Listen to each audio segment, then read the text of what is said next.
I think it's really interesting what comes to you when. Yeah. You know, like it's sort of trippy. I think it's a little trippy. I think like sometimes you're like, why am I calling to me all of these like divorced cops or something? And I'm like, I'm not into that. I don't want to play that, you know?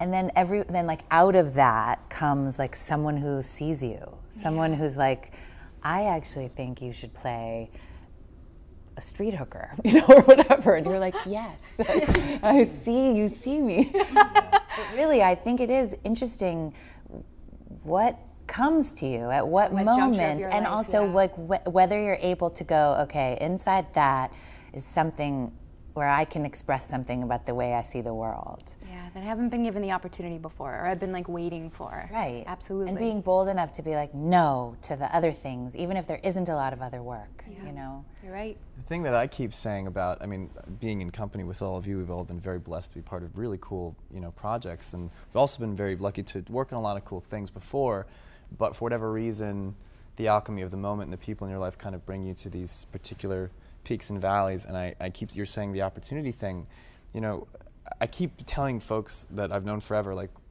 actors are only as good as the moments we're given. I mean, we've been the same tools in the same toolbox for years, and you're like, use me, like, I'm here. And like, all these characters that we've played, you know, have been within us like our entire lives, and it's just a matter of somebody seeing you, and these kind of gatekeepers seeing past what's right in front of them, or what you had just done, or whatever superficial, you know, barriers you had in front. That, you know, it takes a certain kind of visionary to see past those things and give you these opportunities and pick you up at a toolbox and be like, how hard can we use this?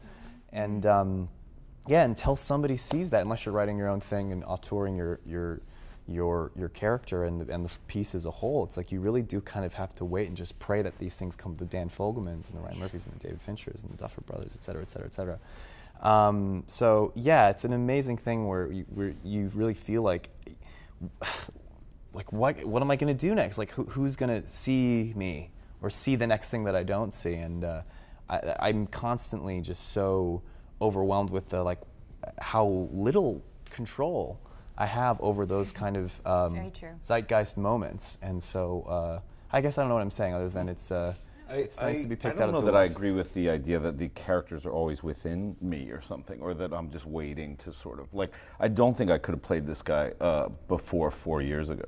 Like, I don't think I was ready. I don't think I was, like, you know, the guy at all. Like, I think it sort of came at a point in my life when, you know, I was sort of ready to go to work in a different way. Like, I mean, I'm a lot older than you, so, like, I've been in lots of different phases of, in this business, I guess, like, if you call it a business or whatever, right? So it's like I've had periods of, like, where I felt pretty inspired and good about what I did, and then I've had periods of, like, true cynicism and just showing up and being like, whatever, just, like, saying lines and being awful in things. Like, I have work out there that's just awful.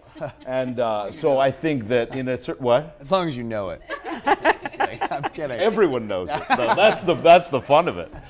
So I think that, like, that's sort of the alchemy or the kismet of it, is like, it sort of came to me in a place where I was so tired of being cynical. I was so tired of showing up to work in a crappy fashion that this thing sort of, it all sort of came together where it came to me, but also I was like, I'm going to go to work in a different way. Like, I'm going to actually invest in this in a way that I haven't in a long time with my kind of Hollywood supporting guy with a gun career. And so in that way, like, it couldn't have come for me. Had it come for me when I was 30 or something, I would have messed it up. I would have been. How? Huh? How? How would you have messed it up? I would have been. I wouldn't have used the arrogance. I would have been arrogant about it. I think that there's something about me in my 40s that's great, whereas me in my 30s was like a bit more of a difficult time. I think I had a lot more ambition with a lot less to kind of show for it. Like, a lot less work behind what and sort of investment in what I wanted to do. I had a lot more feeling that, like, I deserved these sort of things. And I think as I've gotten older, it's like when they threw me this, I was like, oh, I'm gonna actually work on this now.